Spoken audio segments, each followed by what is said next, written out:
దెబ్బ తగిలినప్పుడు మనం తీసుకోవాల్సిన జాగ్రత్తలు ఏంటి, దీనికి ఫస్ట్ ఎయిడ్ మనం ఏం చేయాలి, హాస్పిటల్కి ఎట్లా పంపించాలి? హలో అండి, నా పేరు డాక్టర్ పి రామ్మోహన్ రెడ్డి, చెవు ముక్కు గొంతు శస్త్రవైద్య నిపుణులు. ఇప్పుడు నేను ముఖ్యంగా ఒక టాపిక్ గురించి చెప్పాలనుకుంటున్నాను. ఎవరికైనా చెవుకు దెబ్బ తగిలినప్పుడు, అంటే మేము ఎక్కువ పేషెంట్లు ఎవరు చూస్తామంటే భార్యాభర్తలు గొడవ పడినప్పుడు భార్య చెవు మీద కొడతాడనమాట. అప్పుడు కొట్టినప్పుడు చెవులో గుయ్యి అని సౌండ్ రావడము, వినికిడి తగ్గిపోదు.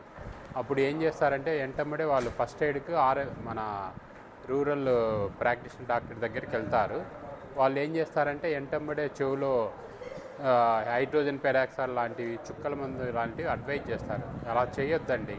అలా చేస్తే ఏమవుద్దంటే ఆ హీలింగ్ రంధ్రం పూడిపోయేది మనం ఆటోమేటిక్గా ఆపేసినట్టు అవుద్ది. ఎప్పుడైనా దెబ్బ తగిలిన వెంటనే చెవులో ఏమే కానీ వేయొద్దు.